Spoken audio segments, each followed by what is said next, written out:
Good morning, students.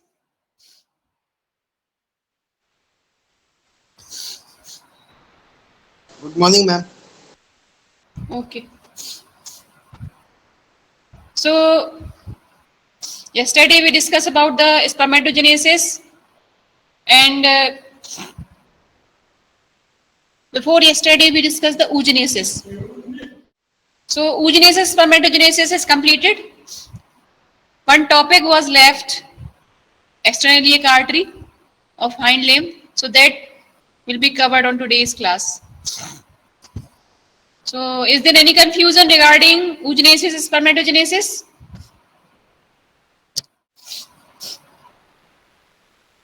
So now we start with the external iliac artery.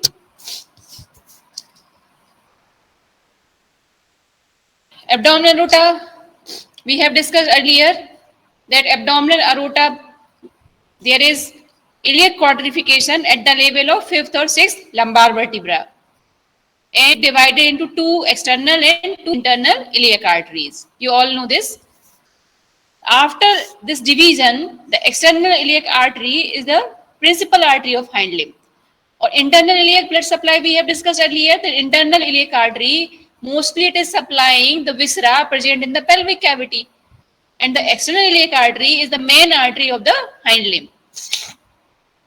So if we see at a glance its course, that once it branches from the aorta, it runs along the iliac body. Prior to entering the femoral canal, it detaches the deep femoral artery, and on leaving the abdomen, the external iliac continues as femoral artery. The femoral artery continues between the adductor muscles on the medial aspect of thigh to reach the caudal side of the stifle, and here it continues as popliteal artery. इन सब से क्या समझ में आ रहा है? The external iliac artery, the continuation of external iliac artery is femoral artery, and continuation of femoral artery is the popliteal artery. मतलब main trunk इस type से कंटिन्यूड है, and there are many branches which we will discuss in later slides, that they supply to the each region of hind limb. ठीक है, जैसे अभी हम पढ़ेंगे femoral artery, तो यहाँ पर इसने बताया हुआ है femoral canal. So what is the femoral canal? It is formed by the sartorius cranially and the gracilis and pectineus caudally. ये पढ़ा होगा आप लोगों ने. मेनली sartorius और gracilis का ही नाम लेते हैं, pectineus भी इसमें लिखा हुआ है. The femoral canal is present between the sartorius and gracilis muscle. पढ़ा है ना मसल आप लोगों ने? Yes, ma'am. है ना? तो sartorius cranially and gracilis caudally. In between these two muscles, there is a passage. That passage is known as femoral canal, where there is presence of three structure, that is internal saphenous nerve, then femoral artery, and then vein. ठीक है ना? Femoral vein. So there are three structures present in femoral canal. So if we see at a glance external iliac artery, each artery passes downward backward up to the cranial border of pubis, and then continue as femoral artery. फिर continuation of femoral artery is popliteal artery. Then beyond the proximal third of tibia, popliteal artery कब बोलेंगे इसको? Below stifle joint. अब stifle joint आप सभी को पता है, it is formed by the distal extremity of femur, proximal extremity of tibia and patella. They are forming the stifle joint. So femoral artery कब बोला हमने? Femoral artery in the femur, region of the femur. ठीक है ना? Because the sartorius and gracilis muscle, they are lying at the region of femur, and between these two there is canal. In this canal there is femoral artery, and where the femoral artery lies, it lies on which aspect? Lateral aspect or medial aspect? बताओ. Medial aspect. Yes, medial aspect. ठीक है ना? So it lies in the medial aspect. Femoral artery lies in the medial aspect. So the whole course will be present at the level of femur. Then when this artery is continued below stifle, then the name get changed. Now that it will be termed as popliteal artery. Popliteal muscle का नाम सुना होगा ना? सुना है ना popliteal muscle का नाम, टीबिया पे है, ठीक है ना। इंप्रेशन भी बनता है, कुछ लाइंस पॉप्लिटियल लाइंस भी बोलते हैं, है ना। in the proximal part of the tibia, then beyond the proximal third, मतलब proximal third के बाद, now it is called as cranial tibial artery. Beyond the proximal third of the tibia, now it is called cranial tibial artery. Tibial artery कहाँ तक इसका course होगा? It will be up to the level of tarsal joint, and below the tarsal joint, the same vessel will be called as dorsal pedal artery. Tarsus के बाद क्या आता है? Metatarsus आता है, ठीक है ना। Actually dorsal pedal artery, then proximal part में बोलेंगे मेटाटार्सल की, then again it will be called as dorsal metatarsal artery, ठीक है। फिर इसके बाद इसको that will be termed as dorsal common digital artery. तो आपको क्या समझ में आया? Femoral, continuation of femoral is popliteal, then cranial tibial, then dorsal pedal, then dorsal metatarsal, then dorsal common digital artery. Common digital artery क्यों बोला है? Because it run in the space between the two digits below the fetlock, so it will be termed as dorsal common digital artery. You all know that the term dorsal is used for the anterior, ठीक है ना। Dorsal term किसके लिए use होता है? Anterior के लिए use होता है, बिलो टार्सस एंड कार्पस। पता है कि नहीं? Yes ma'am. और पोस्टीरियर सरफेस के लिए कौन सा टर्म यूज होगा यहाँ पर? अगर हाँ, below the tarsus posterior surface, if we say the terminology, then what term should be applied? Plantar. Plantar, very good, plantar, ठीक है ना। तो प्लांटार पोस्टीरियर सरफेस को बोलेंगे और डॉर्सल इंटीरियर सरफेस को बोलेंगे बिलो द टार्सस। इतना पहले याद रख लेना है आपको, FPCDMC इस टाइप से याद कर लो। Femoral, then popliteal, then cranial tibial, then dorsal pedal, then dorsal metatarsal, then dorsal common digital. ये एक्सटर्नल इलियक आर्टरी के कंटिन्यूएशन है। Now we will discuss the different branches during its course, ठीक है। अच्छा ये बताओ मुझे, डॉग में पल्स कहां से रिकॉर्ड करते हैं? रिकॉर्ड की है डॉग में पल्स?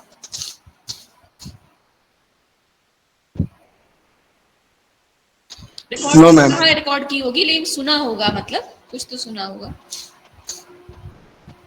कुछ सुना है? नहीं सुना है? अच्छा बताओ, काऊ में कहां से पल्स रिकॉर्ड करते हैं?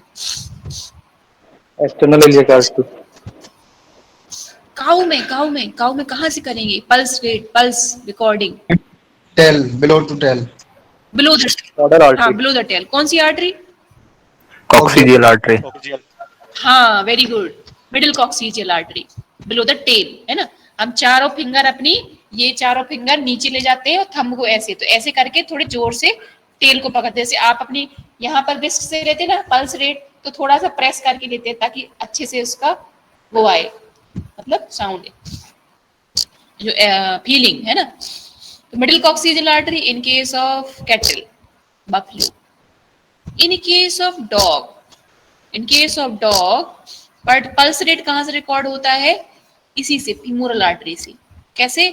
जो थाई रीजन होगा, थाई रीजन में ये 4 फिंगर आगे से आप डालोगे तो ये 4 फिंगर कहां जाएंगे? मीडियल एस्पेक्ट पे जाएंगे, और ऐसे, तो ये 4 finger will senses the pulsation of artery, ठीक है ना। तो femoral artery is the site of pulse recording in case of dog, ठीक है।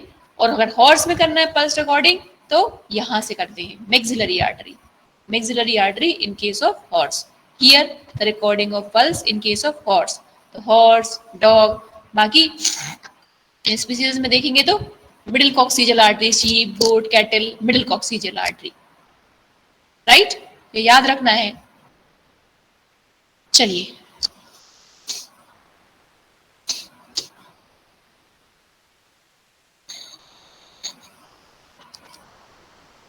now branches of external iliac artery. So branches during its course it gives off deep circumflex iliac artery, deep femoral artery, lateral circumflex femoral artery, saphenous artery, genicular artery and caudal femoral artery. ये branches है और continuation हम पहले पढ़ चुके हैं, ठीक है ना, कि during its course it gives off 6 branches. It gives off 6 branches: deep circumflex iliac, deep femoral, lateral circumflex femoral artery, then saphenous artery, then genicular artery, then caudal femoral artery. ठीक है, अब बहुत सारी आर्टरी नाम पढ़ लिए हमने. Femoral बहुत हो रहा है अभी, और भी फीमोरल अभी आने वाले हैं, क्योंकि लेटरल सर्कमफ्लेक्स फीमोरल पढ़ लिया ना तो पक्का मीडियल भी होगा, कहीं ना कहीं किसी की ब्रांच होगी, ठीक है ना. और कॉडल फीमोरल अगर यहाँ लिखा हुआ है तो पक्का क्रेनियल भी होगा, या तो किसी का सिनोनिम है या कहीं से ब्रांच निकलने वाली है, ठीक है. इतना तो थोड़ा सा टर्मिनोलॉजी आप लोगों को एक आइडिया होना चाहिए, ठीक. So now one by one we will discuss the branches of external iliac artery. सबसे पहले कौन सी ब्रांच है? Deep circumflex iliac artery. Deep circumflex iliac artery, it detached from external iliac close to its origin from the abdominal aorta. जैसे ही external iliac artery origin होगा, after that there is origin of deep circumflex iliac artery. Then it divides into 2, cranial and caudal branch. Bifurcation भी बोल सकते हैं. It divides into cranial and caudal branch to supply abdominal muscle. ठीक है, to supply abdominal muscles, tensor fascia latae, the craniolateral part of quadriceps femoral muscle. Quadriceps femoris बोलते हैं ना, तो quadriceps femoris muscle. इसके कितने डिवीजन होते हैं, कितने हेड होते हैं quadriceps की? 4 head. 4. कौन कौन से?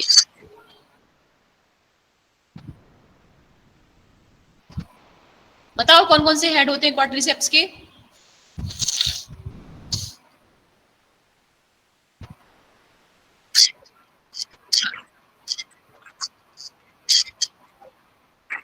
Very good. There are 4 head of quadriceps. ऐसे पढ़ाई करना है. किसने दिया था ये आंसर? किसने दिया था ये आंसर? शिवम. Very good. देखो अटेंटिव बच्चे अपने आप दिखते हैं. अब कंपटीशन शुरू होगा. अभी तक तो घर में बैठे थे आप लोग, तो कोई दिक्कत नहीं थी, बढ़िया सब घर में बैठे हैं, ऑनलाइन एग्जाम हो रहे हैं. अब दूध का दूध और पानी का पानी होगा. तो हाँ, या फिर ये बोलोगे कि हाँ मतलब बेस्ट ऑफ 2 चाहिए, तो अब थर्ड में भी नो आप लोगों के लिए उतना इम्पोर्टेंट नहीं होगा, लेकिन एक्सटर्नल एग्जाम भी तो होना है, उसमें भी तो बिना देख के लिखना पड़ेगा आप लोग को. तो मतलब ये है कि पढ़ना पड़ेगा, अपने का कोई दूसरा ऑल्टरनेटिव नहीं है. कोई भी जो है शॉर्टकट नहीं है, पढ़ाई का कोई भी शॉर्टकट नहीं होता, पढ़ना तो पड़ेगा, ठीक है. तो चलिए, हाँ, तो अभी हमने बड़ा क्वाड्रिसेप्स का 4 हेड अभी बताया उसने, ठीक. अब इधर देखा हमने deep circumflex iliac artery divide into cranial and caudal. Cranial मतलब आगे की तरफ जाएगा, कॉडल मतलब पीछे की तरफ जाएगा. 2 ब्रांचेस है. तो ये जो डीप सर्कमफ्लेक्स कहां पर ओरिजिन हो रही है, मतलब जैसे ही बार्केशन हो रहा है, क्वाड्रिफिकेशन, उसके बाद there is origin of deep circumflex iliac artery. तो अब tensor fascia lata and abdominal muscle, ठीक है ना. तो abdominal muscles they will be supplied by the caudal, क्योंकि वो पीछे की तरफ है एब्डोमिनल मसल्स. तो caudal branch and cranial branch will supply to the tensor facial latae and this quadriceps femoris muscle, craniolateral part of quadriceps femoris muscle, ठीक है. तो इतना याद रखना है, बस इस ब्रांच का नाम याद रखना है. ये 2 पार्ट में डिवाइड होगा, क्रेनियल और caudal, and it supply to the abdominal muscle, tensor facial latae and craniolateral part of quadriceps. इतना याद रखना है, ठीक है. Then deep circumflex iliac के बाद the next is the deep femoral artery. femoral इतना है कि आप लोग बहुत कंफ्यूज होने वाले हो. अभी हमने पढ़ा डीप फीमोरल, अभी इसकी खुद की ब्रांच आएगी मीडियल सर्कमफ्लेक्स फीमोरल, ठीक है. डीप फीमोरल की ही ब्रांच मीडियल सर्कमफ्लेक्स, क्योंकि अभी अपन ने देखा था ना, जब अपन ने मेन ब्रांचेस पढ़ा था तो लेटरल सर्कमफ्लेक्स था. ये देखो लेटरल सर्कमफ्लेक्स फीमोरल आर्टरी था ना, it directly originate from the external iliac artery. However, this medial circumflex is the branch of deep femoral. तो थोड़ा कंफ्यूजन तो है, लेकिन इत्मीनान से पढ़ोगे तो सब कुछ बनेगा, ठीक है. Now the next branch of external iliac is deep femoral artery. Deep femoral artery originates at the level of ventral margin of pelvic inlet, and it descends a little and divides into pudendo-epigastric and medial circumflex femoral artery. There are two branches of deep femoral. One is pudendo-epigastric and another is medial circumflex femoral artery. अब ये branch बड़ी important है, pudendo-epigastric. ये आपको बहुत अच्छे से सुनना है. सुनिए, pudendo-epigastric, इसमें दो नाम छुपे हुए हैं, pudendo और epigastric. तो pudendo means external pudendal artery, इसकी branch. Pudendo-epigastric is the main trunk which divided into two arteries, external pudendal artery and posterior abdominal और caudal epigastric भी बोलते हैं इसी को ही. Posterior abdominal और caudal epigastric. कौन भाई? So posterior abdominal को ही क्या बोलते हैं? caudal epigastric बोलते हैं. किसी को cranial epigastric या cranial abdominal artery याद है क्या? वो जब सबक्लेवियन की ब्रांचेस पढ़ी होंगी, जब इंट्राथोरेसिक ब्रांचेस ऑफ सबक्लेवियन पढ़ी थी कि नहीं? उस समय एक क्रेनियल एपिगेस्ट्रिक का भी नाम आया था, that runs along the rectus thoracic muscle, मतलब पीछे की तरफ जाती है. याद आ रहा है क्या? Cranial epigastric intrathoracic branches of subclavian. रुक जाओ.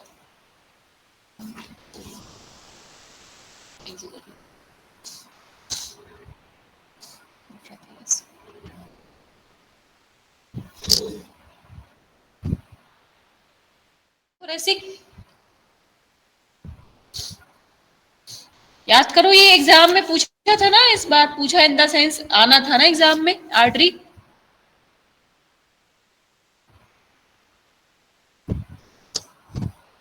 ये कुछ बोलता ही नहीं है. Yes ma'am. तब एक्सिलरी पढ़ा था इंट्रा और इसका इंट्राथोरेसिक ब्रांचेस, उस समय इंटरनल थोरेसिक आर्टरी भी पढ़ा होगा. तो जो इंटरनल थोरेसिक आर्टरी जो है, इसी का ही जो है कंटिन्यूएशन है एंटीरियर एब्डोमिनल आर्टरी. देखो यहाँ पोस्टीरियर एब्डोमिनल आर्टरी का नाम आ रहा है, है ना? तो anterior abdominal artery course along the floor of the abdominal cavity by entering in the rectus abdominis muscle. It gives few branches to ventral abdominal wall and ultimately its final branches anastomose with the posterior abdominal artery. ये लिखा हुआ है, ये मैं आपको कौन सा पढ़ के सुना रही हूँ?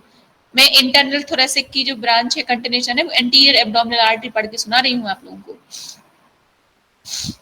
कि जो एंटीरियर एब्डोमिनल आर्टरी मतलब वो आगे से पीछे की तरफ चल रही है, and the posterior abdominal artery पीछे से आगे की तरफ जाएगा. समझ में आ रहा है? So here you see that pudendo-epigastric divided into two arteries. One is external pudendal artery and another is posterior abdominal artery. ठीक है? So जो posterior abdominal artery है, it run along the rectus abdominis muscle and passes anteriorly, and then it gives off branches to the muscles of abdomen and then anastomose with the branching of anterior abdominal artery. ठीक है ना?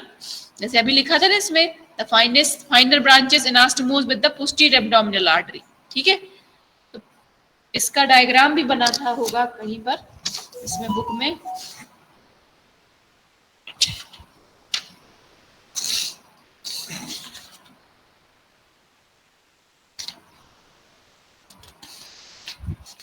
ये बस दिखाया है. आप लोगों को देखना अपना बुक में डायग्राम देखना कितना अच्छा इसको बनाया है, प्रेजेंटेशन दिया हुआ है. Anterior abdominal artery, this was the anterior abdominal artery. दिख रहा है ये आर्टरी, उसकी ब्रांचेस, ये ventral abdominal artery. Internal thoracic artery, this is the internal thoracic artery, उसी की एंटीरियर एब्डोमिनल है, मस्कुलोफ्रेनिक है, पढ़ा होगा आप लोगों ने, है ना? तो ये एंटीरियर एब्डोमिनल आर्टरी है. और अगर ऐसे ही हम पोस्टीरियर एब्डोमिनल आर्टरी देखेंगे,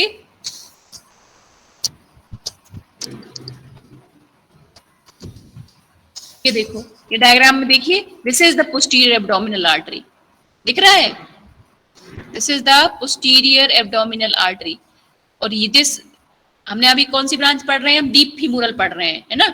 deep femoral, this is the deep femoral artery, ये देखो ये deep femoral, this is the deep femoral artery, this is what, deep circumflex iliac artery which divide into cranial and caudal branch, ये deep circumflex iliac artery and this one is the deep femoral artery, ठीक है ना। अभी बढ़ा था ना, beyond the cranial border of the pubis the external iliac artery gives of deep femoral artery, तो यहाँ पर इसने दिया क्या, deep femoral artery, this deep femoral artery divides into medial circumflex femoral and pudendo-epigastric, so this one is the pudendo-epigastric that divided again into two branches, so this one is the posterior abdominal जो पीछे से आगे की तरफ जा रहा है, and वो जो एंटीरियर एब्डोमिनल आर्टरी थी that is the branch of internal thoracic artery, वो that is coming from anterior to posterior, both are uniting here, मतलब एक सर्किल बन रहा है ना, एक तरीके से देखा जाए जैसे अपन एक सर्किल पढ़ते हैं, है ना, यहाँ से आर्टरी वहां से आर्टरी, दोनों जो है नीचे जाके यहाँ आगे एनास्टोमोस हो रहा है,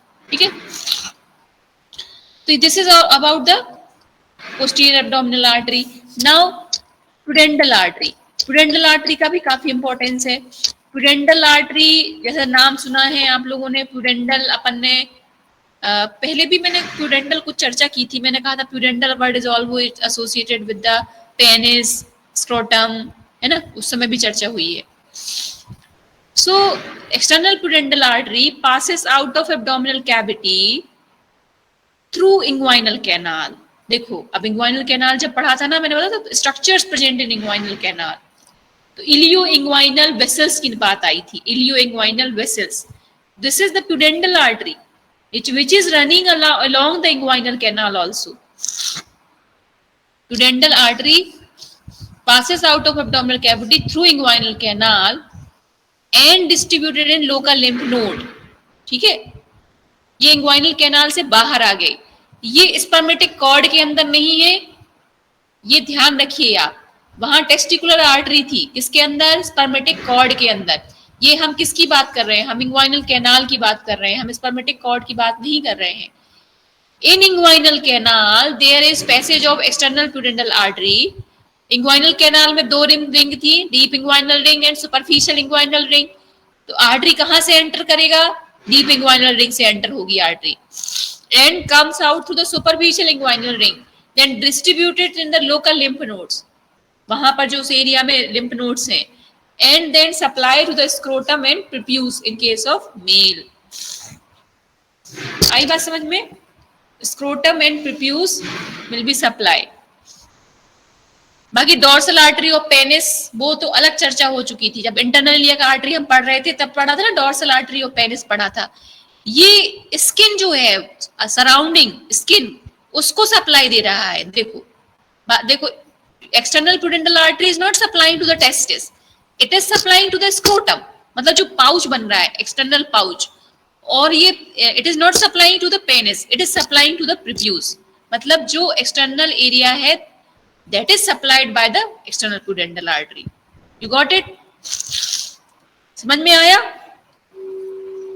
क्योंकि आर्टरी तो मेल और फीमेल में दोनों में होगी, तो what is the purpose in case of female, inguinal canal female में भी होगी, inguinal canal here in case of female, here it comes out and it is continued and give mammary artery, इसको बोलते हैं क्या, मेमोरी आर्टरी, और lymph node जो mammary lymph nodes होंगे that will also be drained by this artery, external pudendal artery.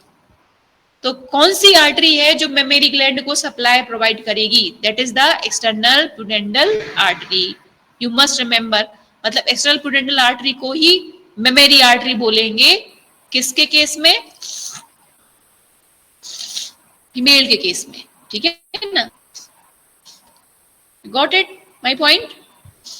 Now pudendoepigastric हमने पढ़ लिया, the branch of deep femoral artery, then after it the next branch is medial circumflex femoral artery, so this supplies the muscles of medial and posterior aspects।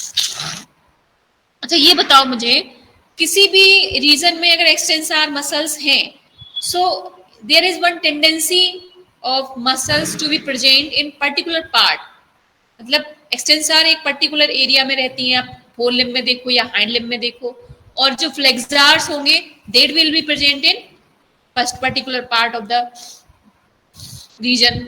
तो ऐसे कैसे हम divide करेंगे, जैसे medial circumflex femoral artery है और मैंने बोला it supplies the muscles of medial and posterior aspect of Thai.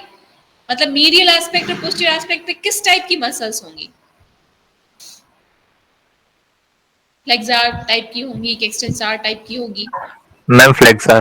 Very good, very good, flexor type की। मतलब in particular region the posteromedial aspect will be occupied by the flexor muscle and the anterolateral aspect will be occupied by the extensor muscle। ये thumb rule है कि अगर एंटीरोलेटरल aspect है मतलब यहाँ पर एक्सटेंसर, तो एक दो एक्सेप्शंस हैं जो चर्चा अलग होती है, अल्नेरिस लेटरलिस है, तो एक दो एक्सेप्शंस अलग अलग हो गए। बाकी यूजुअल जो एक थंब रूल है वो यही है कि एंटीरोलेटरल एक्सटेंसर, पोस्टीरोमीडियल फ्लेक्सर। तो medial circumflex femoral artery is supplying to the muscle of medial and posterior aspect of thigh. और यही जब हमने अभी थोड़ी देर पहले पढ़ा था, कौन सी वो पढ़ा था जो अभी पढ़ा था ना थोड़ी देर पहले, जो इसको craniolateral part of quadriceps femoris muscle, इसकी जो ब्रांच थी है ना, डीप सर्कमफ्लेक्स इलियक का जो ब्रांच था। This is all about the deep femoral artery. Now lateral circumflex femoral artery, इसको ही एंटीरियर फीमोरल आर्टरी बोलते हैं। देखो अब कंफ्यूजन क्लियर हो गया ना, इसी को ही लेटरल बोलते हैं, इसी को ही एंटीरियर बोलते हैं, क्योंकि अभी कॉर्डल फीमोरल आर्टरी अलग से दी हुई है, तो इसीलिए इसको एंटीरियर फीमोरल आर्टरी भी बोलते हैं। ठीक है ना, तो मीडियल सर्कमफ्लेक्स हमने पढ़ लिया, that is the branch of deep femoral artery. Then lateral circumflex artery femoral artery also known as anterior femoral artery.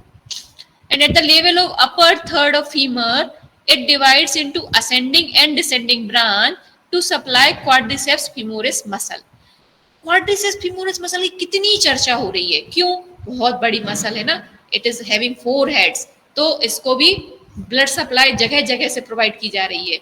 कुछ जो है जो उसके जो आप पढ़ रहे थे ना, वास्टस मीडियलिस, वास्टस लिटरलिस, वास्टस इंटरमीडियलिस, इंडक्टस फीमोरिस, तो रेक्टस मतलब आगे की तरफ होता है, तो वो उधर उसने दे दिया सप्लाई। फिर ये लेटरल वाला या क्रेनियल वाला है तो ये भी सप्लाई देगा, तो किसको? लेटरो क्रेनियोलेटरल एस्पेक्ट को भी यही देगा। पर जब हम मीडियल जो पढ़े थे वो क्या, वो पोस्टीरोमीडियल पार्ट को ये वाला दे रहा था ऑफ थाई। और थाई में क्या है, यही तो मसल है, क्वाड्रिसेप्स मसल ये है ना। तो मीडियल एस्पेक्ट को दे रहा है, लेटरल को दे रहा है। ठीक, तो this is supplying to the quadriceps femoris muscle. Then saphenous artery. Now saphenous artery is a long artery because it is going toward up to the digit region तक जाएगा saphenous artery। ठीक है ना, so digit artery, ये artery को थोड़ा सा अपन अब डिटेल में पढ़ेंगे। This vessel originates from parent trunk at the middle of the thigh and courses posteriorly along the anterior aspect of calcaneal tendon। अब कैल्केनियल टेंडन सुना है नाम आप लोगों ने? बताओ, एचिलीज टेंडन का नाम सुना है? यस मैम, सुना होगा ना। क्या होता है कैल्केनियल या एचिलीज टेंडन? मैम पैर में जो ना, हाँ एक्लिस जो पैर में हाँ, टेंडन पैर में होगा। हाँ, नहीं अभी पढ़ा है कि नहीं? अपने पुराने ज्ञान से नहीं, अभी पढ़ा है, जब हैंडलिंग की मसल्स पढ़ी थी तब पढ़ा है। क्लियर नहीं है मैम। क्लियर नहीं है? किसको क्लियर है बताओ भाई।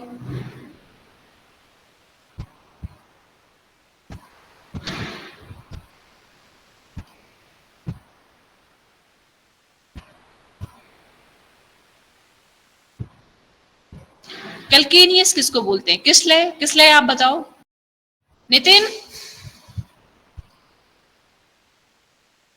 नितिन आवाज आ रही है? आपकी आवाज नहीं आ रही है लेकिन। हेलो मैम, आवाज आ रही है? हाँ नितिन बताओ भाई, कैल्केनियस किसको बोलते हैं? मैम कैल्केनियल टेंडन लेग के लोअर साइड की टेंडन होती है, लोअर साइड में प्रेजेंट होती है। मैं पूछ रही हूँ आपसे कि कैलकेनियस क्या होता है? अभी टेंडन छोड़ो, अभी कैलकेनियस बताओ मुझे, कैलकेनियस किसको बोलते हैं? कौन सी बोन को कैलकेनियस बोला जाता है? Ma'am tarsal bone. हाँ वेरी गुड, टार्सल। कौन सी tarsal? Largest tarsal. Largest tarsal में कौन सी? Fibular tarsal. फिबुलर। और थोड़ा सोचो, सही बोल रही हो, fibular. Yes, calcaneus, fibular tarsal. Calcaneal tuber, tuber किस पे होता है? ट्यूबर कैल्सिस इसको बोलते हैं, ट्यूबर कैल्सिस। भूल गए? ट्यूबर कैल्सिस कहाँ था? ट्यूबर कैल्सिस भूल गए आप लोग, सब कुछ भूल गए। एक तो होती टीबियल टार्सल, एक होती फिबुलर टार्सल। टू टार्सल्स जो बड़ी टार्सल्स हैं इन इन अमंग ऑल टार्सल बोन्स, ठीक है ना? सो अरे तो देखा भी नहीं है ना एक भी बार, कैसे समझ में आएगा? रुक जाओ, मैं दिखाती आप लोग।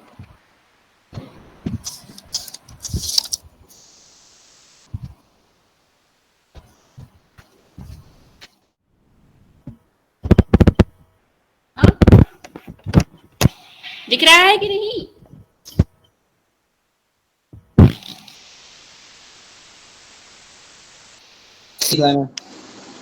देखो, ये स्केलेटन है, ठीक है। अब मैं हाइंड लिम्ब पे जा रही हूँ, मैं हाइंड लिम्ब दिखा रही हूँ आप लोग को, ठीक है। और ये मैं आ गई नीचे, ये नीचे आ गई। यस अब मैम। एक बाहर निकला हुआ दिख रहा है एक स्ट्रक्चर, यस मैम। दिख रहा है ये दिख रहा है, यस मैम। Yes ma'am. ये सब निकला हुआ दिख रहा है। ये क्या है? ये कैलकेनियल ट्यूबर कहलाता है। ये क्या है? ये फिबुलर टार्सल है। दिस इज फिबुलर टार्सल, आगे टिबियल टार्सल है, and this is called calcaneal tuber, ठीक है। और जब हम फ्रेश कंडीशन में देखेंगे तो इसी से ही अटैच होता है एक tendon, that tendon is called Achilles tendon और कैलकेनियल टेंडन। यहीं पर आके वो अटैच होता है, ठीक है। That is called Achilles tendon और कैलकेनियल टेंडन। बहुत स्ट्रॉन्ग टेंडन होता है। जैसे आपने एडी होती है, अपने एडी में पीछे साइड होता है ना, हील, है ना। ह्यूमन में अगर हम अपने में देखेंगे तो पीछे से एक बड़ा स्ट्रॉन्ग टेंडन होता है, that is called Achilles tendon और calcaneal tendon, attach to the calcaneal tuber of calcaneus, ठीक है। और कौन सी मसल्स बना दी ये टेंडन? गैस्ट्रोसेमिनस। गैस्ट्रोनीमियस, है ना, वेरी गुड, गैस्ट्रोनीमियस मसल। और कॉन्ट्रीब्यूशन सोलियस का भी बोलने लगते हैं, लेकिन main cost gastrocnemius, tendon of gastrocnemius, they are forming the actually tendon. तो अब कहां से कहां हम पहुंच गए? saphenous artery में। This vessel originates from parent trunk at the middle of the thigh and courses posteriorly along the anterior aspect of Achilles tendon, ठीक है ना। Achilles tendon के आगे तक, आगे से चलेगा, and behind the tarsus it divides into medial and lateral plantar arteries. Sorry, कैसे देखते हैं?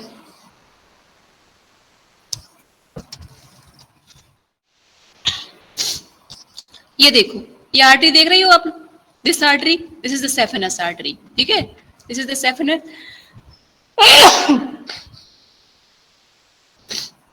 और ये जो दिखता है ना, ये पोर्शन जो दिखता है एनिमल का, ये पोर्शन किसका है? ये पोर्शन एचलीज टेंडन वाला है। जब एनिमल चलता है, देखना यहां से एक प्रोजेक्शन दिखाई देता है, that projection is of this hock joint. Hock joint सुना है ना? हॉक जॉइंट है ना, point of hock. Yes ma'am. Point of hock, point of hock सुना होगा ना, form by the this tuber calcis of calcaneus, ठीक है, that is forming the point of hoc.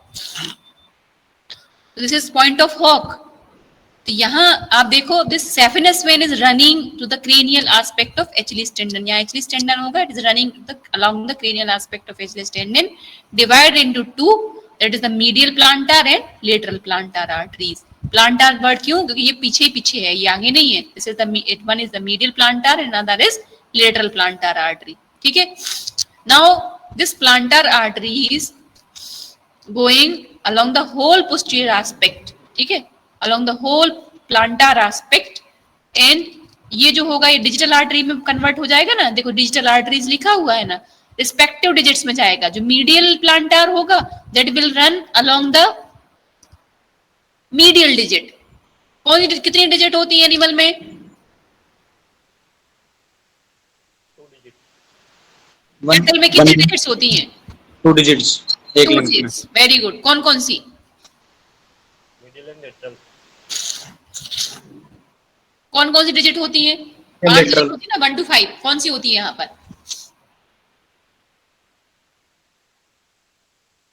1 to 5 में से कौन सी? सेकंड और third. Wrong. Third and fourth. Good. अब कौन सी मीडियल होगी इसमें? तीसरी की चौथी?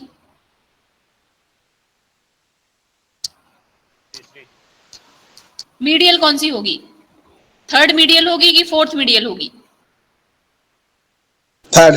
Third. Good. Third. Counting start from medial. Counting start from medial. अगर 1 हमने काउंट किया है दैट इज मीडियल. ठीक है ना? Counted always start from the medial. अगर हम अपने में देखेंगे तो हमारा कौन सा मीडियल होगा? थंब या little finger? Little finger. Thumb. Thumb. Good. Thumb is the medial. Thumb is, अरे सुनाई दे रहा है? Yes ma'am. हाँ हाँ ठीक है. इंटरनेट लॉस तो नहीं हुआ ना? Thumb is the medial. Thumb is the 1 2 3 4 5. Little finger is 5 1. ठीक है? तो इसी तरह से एनिमल में जो थर्ड है that is the medial one, fourth is the lateral one.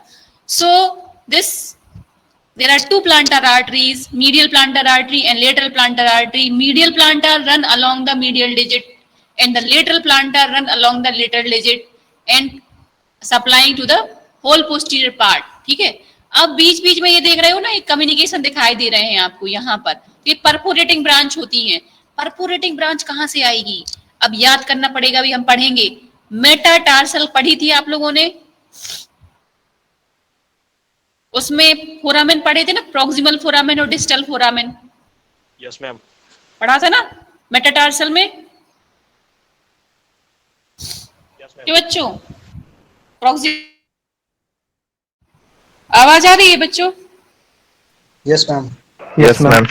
हाँ हाँ, वो कनेक्शन लॉस्ट.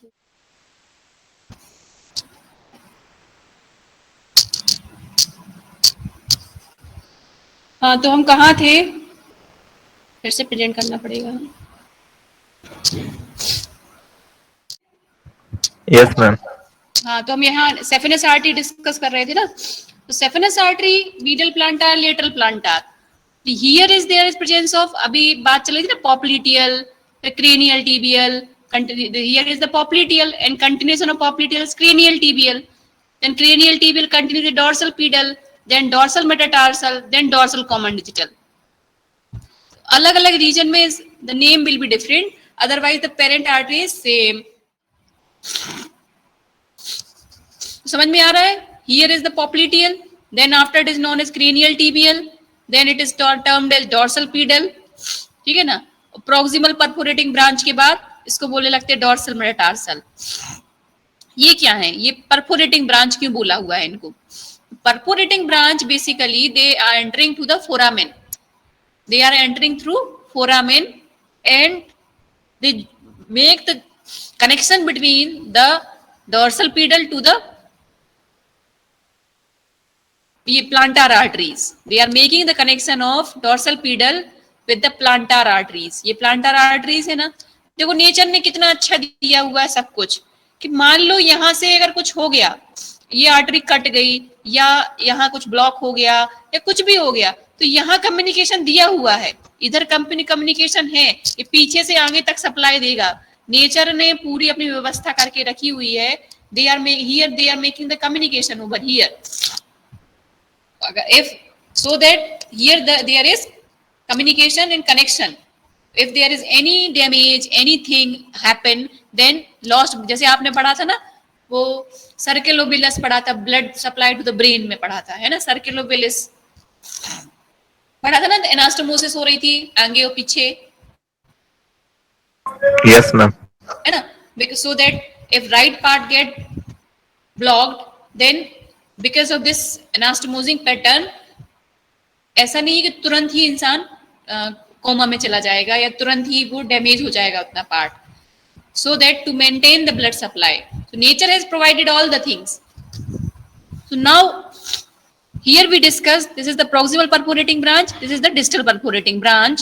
So ये perforating branch, they are entering to proximal metatarsal foramen and distal foramen, and they are reaching to the plantar aspect, and here is communication between the both arteries also, medial plantar and lateral plantar. तो medial और lateral के बीच में भी communication हो रहा है, and communication with the dorsal pedal artery also, right? अब theory पढ़ लेते हैं थोड़ा सा, तो लिखा हुआ है. Saphenous artery behind the tarsus, it divides into medial and lateral plantar arteries. Medial plantar artery passes down the posterior aspect of tarsus, joins the proximal perforating branch of dorsal pedal artery, and then it joins the lateral plantar artery also. लिखा नहीं है इसमें, ठीक है ना. The lateral plantar artery descend down at distal third of metatarsus. Both the plantar artery join together to form distal plantar arch. जो arch बनती है जिसको हम arch बोल रहे हैं ना, तो there is proximal plantar arch and distal plantar arch. तो proximal plantar arch कैसे बनेगा? That by the proximal perforating branch and medial and lateral plantar arteries. और distal plantar arch कैसे बनेगा? Both the plantar artery join together to form distal plantar arch, and the distal perforating artery arises from arch. तो मतलब उल्टा कान पकड़ो या सीधा कान पकड़ो, बात वही है. यहाँ इन्होंने क्या बोल दिया कि perforating branch arises from the arch, और जो proximal के केस में क्या बोला हुआ है, proximal perforating branch joining branch किसकी ब्रांच बोला है? डॉर्सल पीडल आर्टरी की बोला है ब्रांच. कुछ समझ में आ रहा है? मतलब प्रोक्सिमल परफोरेटिंग ब्रांच को बोल दिया है it is the branch of dorsal pedal artery, और जो डिस्टल परफोरेटिंग आर्टरी है इसको बोल दिया है किसकी ब्रांच है? वो आर्च की ब्रांच है, डिस्टल आर्च की ब्रांच है. तो मतलब आपने थोड़ा सा क्या उसको घुमा दिया है. सिंपल वे में देखेंगे, then nothing is there is union of three things, perforating branches and the two plantar arteries. So there is formation of proximal plantar arch and distal plantar arch. Is it clear?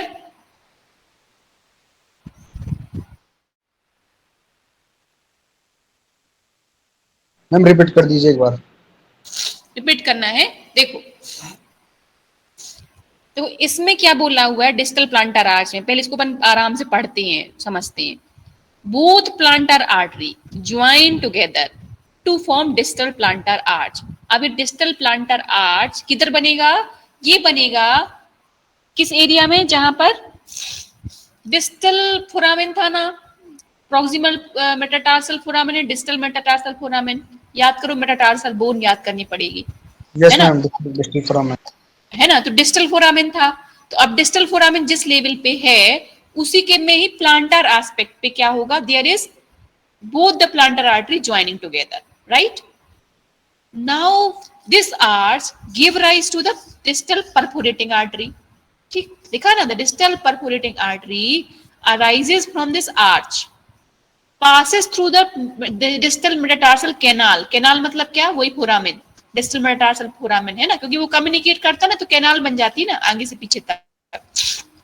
So passes through distal metatarsal canal and joined with the dorsal metatarsal artery. अब ये उस canal से ये जो perforating branch है वो पीछे से कहाँ आ गई? आगे आ गई, और ज्वाइन किसको कर रही है? मेटाटार्सल आर्टरी को. अब बात समझ में मेरी आई? जो हम ये डायग्राम देख रहे थे, ये डायग्राम जो हम देख रहे थे, ये क्या देख रहे थे? दिस इज, ये लिखा है ना डिस्टल प्लांटर आर्च लिखा हुआ है. It is the communication between the medial plantar and lateral plantar arteries. फिर उसने क्या बोला है, from this arch one perforating branch arises and ट्रेवर्स through the canal metatarsal के distal metatarsal canal and it join the dorsal metatarsal artery. अब बात समझ में आई Yes, ma'am. है ना? तो यहाँ ऐसा बोल दिया और ऊपर क्या बोला है, ऊपर बोला है कि dorsal pedal artery give the perforating branch, उसमें क्या बोल दिया, यहां से ब्रांच आगे जा रही है और इसमें बोल दिया आगे से पीछे जा रही है, बस अंतर इतना है। ऊपर क्या बोल दिया है कि this perforating branch arises from the dorsal pedal artery, run through the proximal metatarsal canal and join the proximal plantar arch. I think now you get my point. बात समझ में आई कि नहीं? Yes, ma'am. Clear. क्लियर ना? मतलब थोड़ा सा उसने घुमा दिया है यहाँ पर, बाकी बात एक ही है। यहाँ पर उसने बोल दिया पीछे से आगे की तरफ जा रही है, यहाँ उसने बोल दिया आगे से पीछे की तरफ जा रहा है। ठीक है? So this is how the arches has formed, proximal plantar arch and distal plantar arch. ठीक है? अब अगर हम देखेंगे सेफेनस आर्टरी का कोर्स कंप्लीट हो गया। The plantar arteries continues as digital artery digital region में, ठीक है ना? अब इसके बाद there is one more branch that is genicular artery. किसकी ब्रांचेस पढ़ रहे हैं हम? एक्सटर्नल ईएफ की ब्रांचेस पढ़ रहे हैं, जिसमें से हमने सेफेनस पढ़ लिया। Saphenous is a long branch, उसका सारा कोर्स पढ़ लिया।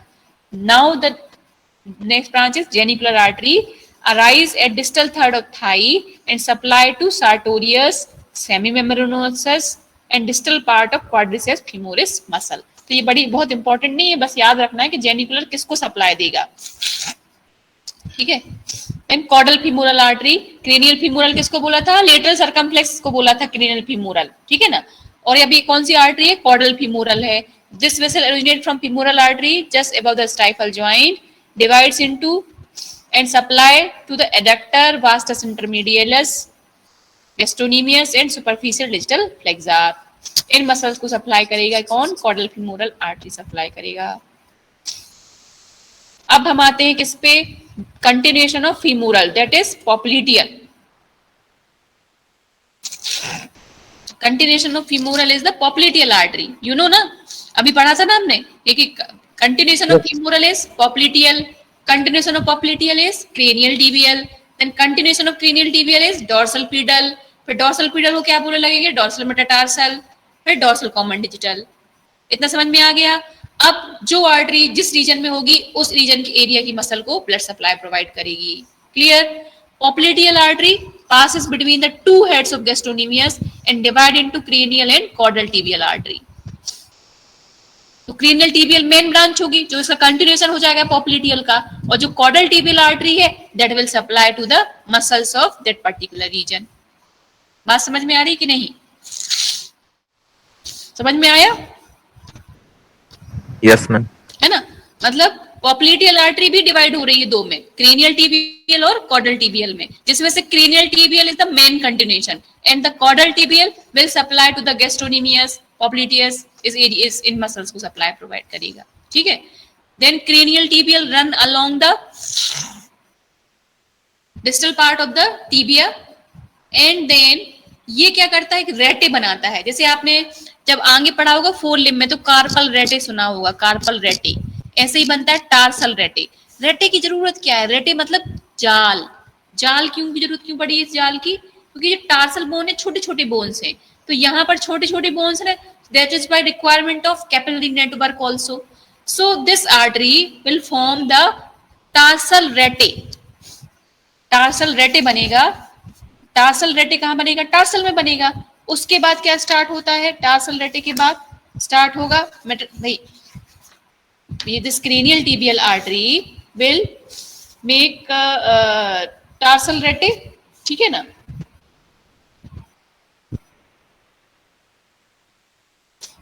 joint and at a little below give the perforating branch। उसके नीचे क्या जाएगा? perforating branch जो अपने अभी पढ़ी थी ना, ये perforating branch यहाँ बनी ना, और इसके ऊपर इसको क्या बोल दिया? डॉर्सल पीडल बोल दिया है। यहाँ क्रेनियल टिबियल बोला हुआ है, तो क्रेनियल टिबियल के बाद बोला हुआ है डॉर्सल पीडल। तो थोड़ा सा आपको टर्मिनोलॉजी में एकदम वो मतलब स्टक नहीं होना है, थोड़ा सा समझना है। देखो डॉर्सल मेटाटार्सल तो मेटाटार्सल में बोला हुआ है, और ये जो फोरामेन होता है प्रॉक्सिमल एक्सट्रीमिटी पे होता है, याद करो मेटाटार्सल की, ठीक है ना। और उसके जस्ट जो एरिया है टार्सल वाला एरिया है, वहां बोलते हैं डॉर्सल पीडल आर्टरी बोलते हैं, इधर तक। और क्रेनियल टीबियल कहाँ बोलेंगे, टीबियल रीजन में बोलेंगे। पीडल कहाँ बोलेंगे, टार्सल वाले रीजन में बोलेंगे। तो यही बनेगा tarsal rete. Tarsal rete will be form and then after perforating branch, then after this dorsal metatarsal artery. बस, और बाकी हमने सारा कोर्स पढ़ लिया है कि here also there is this branch communicate with the dorsal metatarsal, then dorsal common digital run along between the medial and lateral digits. So I think आप लोग को एक मोटा मोटा तो समझ में आ गया एक्सटर्नल इलियक आर्टरी, कि नहीं आया? मैम समझ में आ गया। आया ना समझ में, मोटा मोटा तो समझ में आ गया है कि आगे वही आगे जो राज है वो फीमोरल, फीमोरल के बाद बोला पॉप्लिटियल, पॉप्लिटियल के बाद क्रेनियल टीबियल, अलग अलग एरिया में अलग अलग नाम दे दिया। जैसे गंगा जी अलग अलग जगह बहती हैं, तो नाम तो हैं तो वो गंगा जी ही, लेकिन घाटों के नाम अलग अलग हो गए हैं सब जगह। तो बात वैसे ही हो गई यहाँ पर भी, आर्टरी तो वही है, नाम बदल गए एरिया वाइज। फिर उसके बाद चेंजेस हो गए, यहाँ से यहाँ मिलेगा। और रेटे कौन बनाएगा, डॉर्सल पीडल बनाएगी रेटे, क्योंकि इस एरिया में डॉर्सल पीडल है, तो टार्सल रेटे इधर बनेगा, ठीक है। This is how the whole blood supply of hind limb. एक मोटा मोटा याद कर लो, बाकी एग्जाम में आप लिख लोगे। Now it is clear?